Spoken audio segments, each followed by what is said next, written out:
Welcome to section 5.4, and um, we have, we're going to at least introduce how do we find integrals when we have to use the reverse chain rule. Eventually, at least, is where we're going to be heading towards. So let's begin with number 1. We're going to go from 0 to 1 of x plus 2, the quantity cubed. Now here is a relatively simple chain rule in that what we have, or what we need to do in these cases, we see that this is a chain rule situation. So what we're going to do is we're going to let u, just some value of u, or with practice we're going to learn how to determine what u needs to equal. And what I'm going to do here is it's going to be x plus 2, it's this quantity here, and then we immediately do du as well, which simply means the derivative of u. The derivative of u would be 1 times the derivative of x, because you're taking the derivative of x, or the derivative of this side. And then the next trick is to actually solve for dx, and there's a reason for this, which hopefully will become pretty obvious from that pretty quickly. If we divide by 1, we get dx actually equals du, and so it's a very simple situation. So what we're going to do is we're going to change, or this whole thing here, let me get this a little more logical. This will equal, okay, instead of 0 and 1, since these are dealing with x's, we're going to plug the values in for u.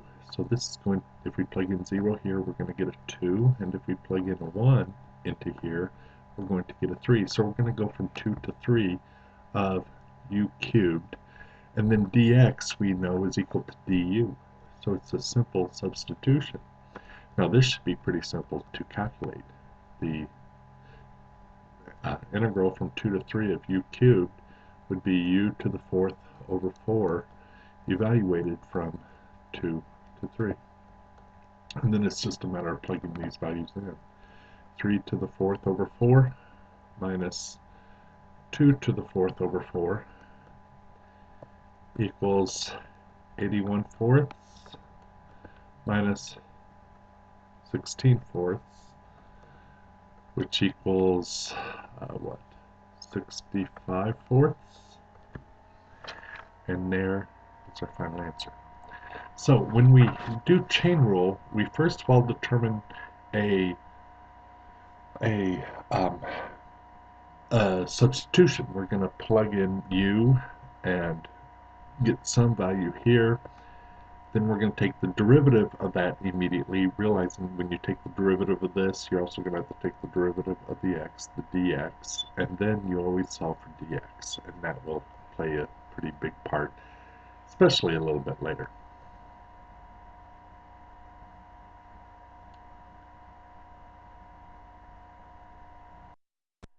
With that in mind, let's go to number 2. Number 2.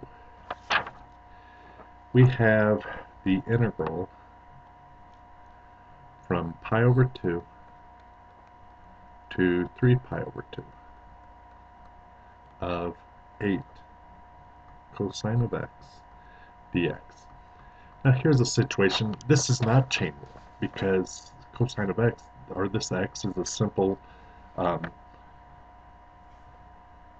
expression in x. So we should be able to find the antiderivative of that, and 8 times that, of course, would be 8 times the antiderivative. The antiderivative of cosine is sine of x. So there's no adjustments that need to be made, but we still do need to calculate this from pi over 2 to 3 pi over 2. So this will become 8 times the sine of 3 pi over 2 minus 8 times the sine of pi over 2. And of course, the sine of 3 pi over 2 is negative 1, and the sine of pi over 2 is 1. So we get 8 times negative 1 is negative 8 minus 8, which equals negative 16, which is the value of that particular integral. Now the next problems, we need to find the derivative. And it doesn't look very nice, but it's really a very simple exchange and we're good. Okay? So let's take a look at number 3. And then number 4 will pretty well fall out as well. Okay, number 3, we are asked to take the derivative with respect to t of the integral from 0 sine of t of 1 over 9 minus u squared du.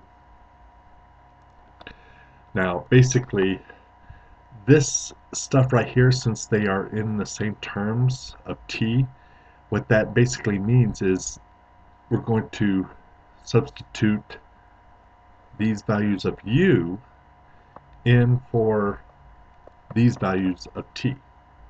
Now, the nice thing is when you subtract by 0, this becomes somewhat irrelevant. So what we have to do is basically substitute in for u, or u in this part of it. All we have to do is plug in sine of t. So what this becomes is 1 over 9 minus sine squared of t. A very simple substitution.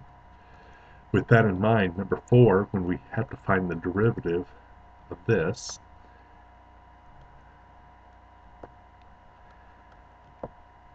and we have to assume here that it's the derivative with respect to x,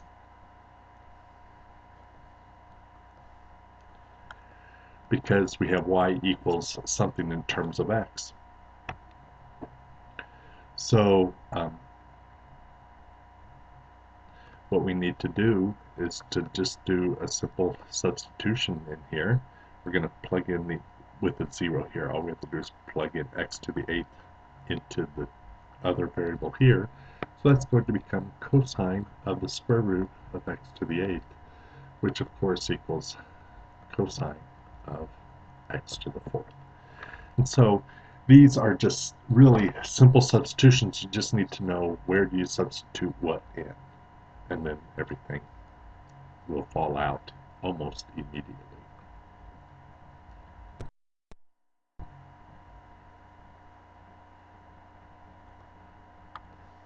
Example 5.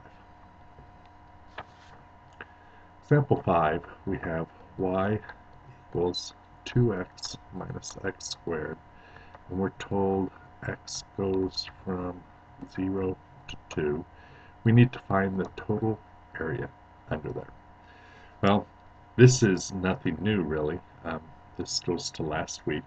We're going to go from 0 to 2. Now, one thing, before we do this, we do need to do a graph of this equation, see what we get, especially between 0 and 2.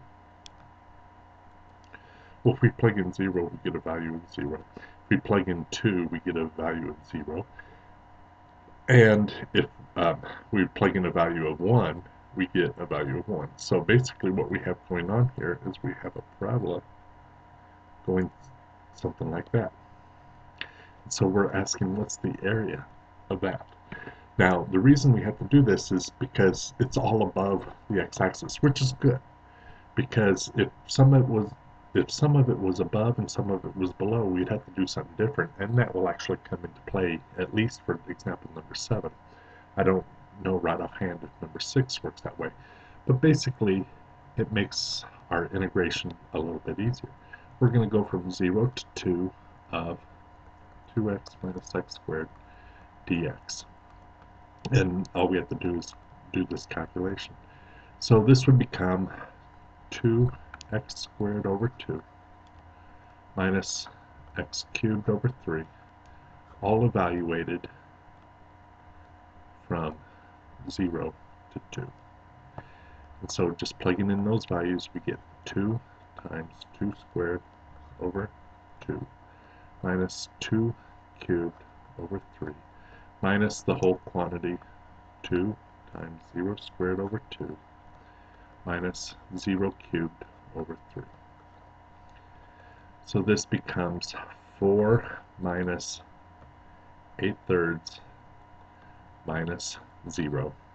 Both of those are equal to 0. And 4 minus 8/3 equals 4/3. And so the final answer, or the area, would be 4/3.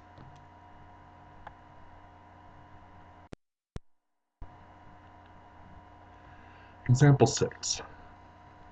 First thing we have to do is get a graph of this to see what it's going to look like. Okay, so we get y equals x squared times x minus 2 quantity squared going from 0 to 2. Okay, so if I plug in 0, I get a 0. If I plug in 2, I get a 0. If I plug in a 1, that's 1 and 1, so it becomes 1. Once again, this is, it's a parabola as well, because its overall power is x to the 4th, and so it's going to take the general shape of either a W or a parabola. And so we have this situation here. So everything's above the x-axis, so that means we should be able to go from 0 to 2 of x squared, x minus 2, the quantity squared, dx. Now, the thing that I would suggest doing here is actually multiplying this out and then distributing the x squared. So what that will give us is it will go from 0 to 2 of x squared times, foiling this out, x squared minus 4x plus 4 dx. Then should be able to go 0 to 2, distribute that, we get x to the 4th minus 4x cubed plus 4x squared dx. Now we can finally take the integral, which will be x to the 5th over 5 minus 4x to the 4th over 4. Notice those will cancel each other out. And this becomes 4x cubed over 3, evaluated from 0 to 2. So plugging in 2, we get 2 to the 5th over 5 minus 2 to the 4th plus 4 times 2 cubed over 3 minus a whole bunch of zeros. If we plug in 0, it's minus the whole thing. 0 minus 0 plus 0, or 0. So 2 to the 5th, 32 fifths, minus 2 to the 4th, 16, plus 4 times 2 to the 3rd is 32 over 3, minus 0, still not going to play a part. And so 32 fifths minus 16 plus 32 thirds hopefully equals 16 fifteenths. I'm going on my notes. I'm hoping this is right. This would be 96 fifteenths. This would be 110 fifteenths, and this would be minus, what, negative 240 fifteenths, and I think that all works out to be 16 fifteenths.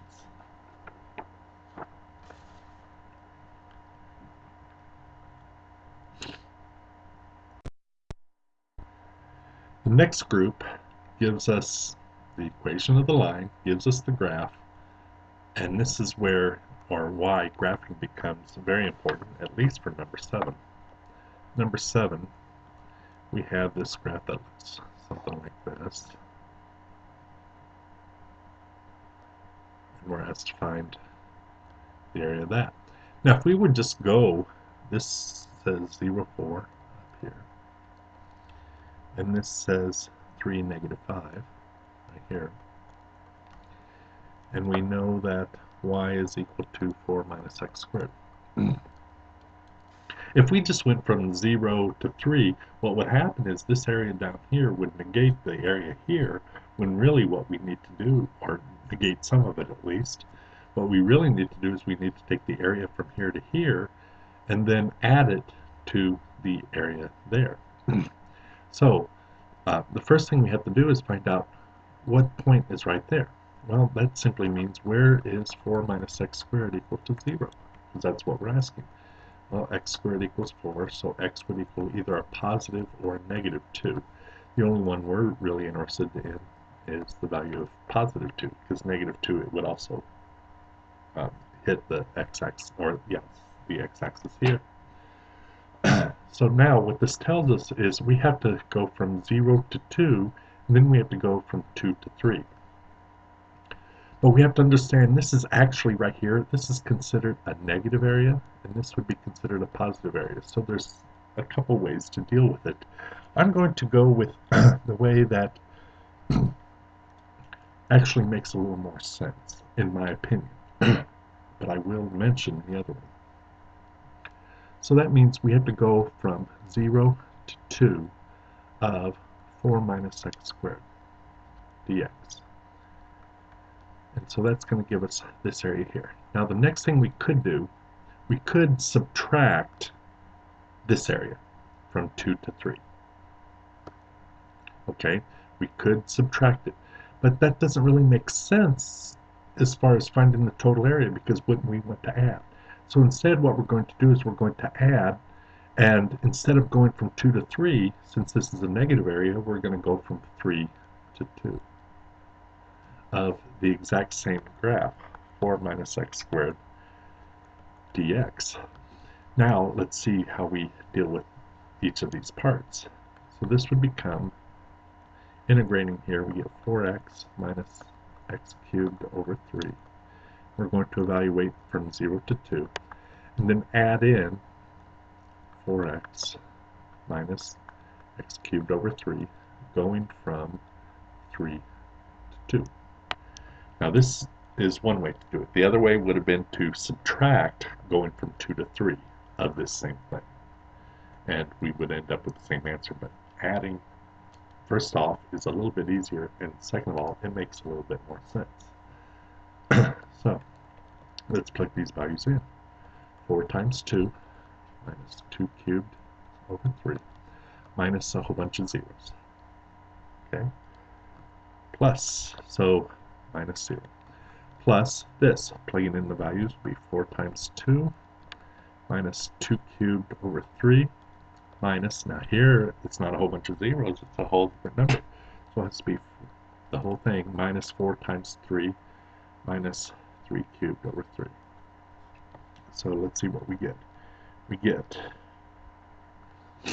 8 minus 8 thirds minus 0 plus 8 minus 8 thirds minus quantity 12 minus, well, that's 27 over 3, which equals 9.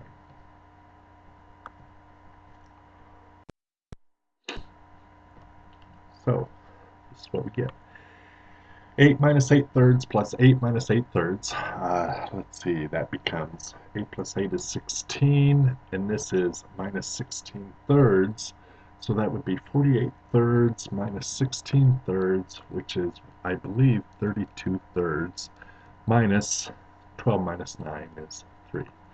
And so 32 thirds minus 3, well, this is 9 thirds, so I believe this becomes 23 thirds. And so the final area would be 23 thirds. And luckily that is what I got on the notes that I had previously taken.